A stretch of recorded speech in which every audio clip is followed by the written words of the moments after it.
जय श्रीराम फक्त भारतीयांसाठीच नाही तर संपूर्ण जगातील मानवतेसाठी अत्यंत आनंद देणारी घटना आज दुपारी भारतातील अयोध्या येथे झालेली आहे।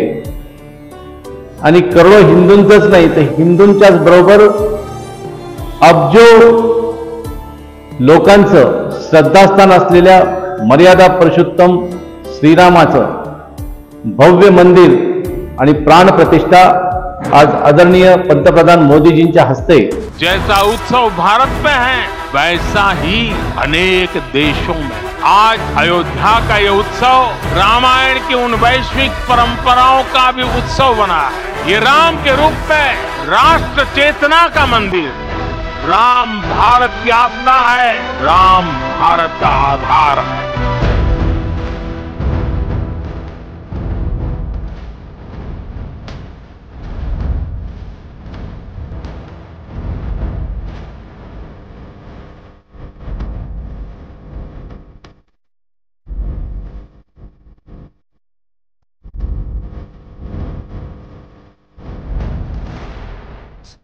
श्रद्धेय सरसंघचालक मोहनजी भागवतांच्या उपस्थितीत विश्व हिंदू परिषद व देशातले अनेक सर्व पंथाचे महंत साधू यांच्या मान्यतेने आणि आशीर्वादाने अत्यंत धार्मिक आणि पवित्र वातावरणात झालेली आहे।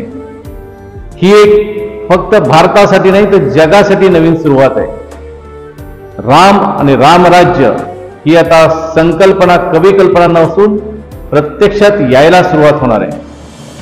शेकडो वर्षाच्या लढाईनंतर स्वतः मी अनुभवलेल्या अभ्यास केलेल्या 76 लढायांच्या नंतर 2 घनघोरी कार सेवकेच्या प्रचंड संग्रामानंतर भव्य असं राम मंदिर उभारण्यात आलेलं आहे। ज्या देशामध्ये हिंदू म्हणून घ्यायला लाज वाटत होती लोकांना, त्या देशामध्ये हिंदूंचं गौरवस्थान आणि हिंदू सनातन धर्माची व्याख्या व विचार देणारे भगवान श्रीराम म्हणजेच राम लल्ला आपल्या जन्मस्थानी विराजमान झालेले खूपच आनंदाची गोष्ट आहे।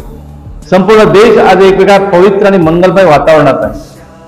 ही ऊर्जा, ही क्रिएटिव्हिटी, हा सकारात्मक विचार, ही पॉझिटिव्हिटी आणि याच्यामधून होत असलेलं एकमेकाचं सगळं चांगलं बघण्याची वृत्ती ही भारतालाच नाही तर सगळ्या जगाला पुढे नेईल। होय, फक्त भारतच नाही, नेपाळ, इंडोनेशिया, श्रीलंका अशा कितीतरी देशांमध्ये आजूबाजूच्या आणि अमेरिकेपर्यंत सगळ्यांना ह्याचा आनंद आहे। आपल्याला खूप आनंद आहे। आणि आदरणीय मोदीजींनी फक्त प्राणप्रतिष्ठा केली असं नाही तर देशातले सगळे मंदिर स्वच्छ करण्याचा संकल्प केला। आज सकाळपासून मी कित्येक मंदिरात जाऊन आलो, एकदम स्वच्छ। होय, जिथं स्वच्छता तिथंच परमेश्वर। पुनश्च एकदा राम जन्मभूमी प्राण प्रतिष्ठाच्या आपल्या सगळ्यांना तर खूप खूप शुभेच्छा होत्याच, पण नवीन युगाच्या आणि परमेश्वर प्रभू श्रीरामचंद्राच्या प्राण प्रतिष्ठेच्या निमित्ताने मी आपल्याला सगळ्यांना मनापासून शुभेच्छा देतो। आपल्या सगळ्यांच्या आनंदात मी सहभागी आहे। आपण सगळे मिळून एक जल्लोष करूया, पण नवीन येणारे युग हे स्वच्छतेचं, समृद्धीचं, सकारात्मकतेचं आणि त्याचबरोबर पुढे जाण्याचं करूया। सगळे म्हणून आनंदी होऊया। धन्यवाद।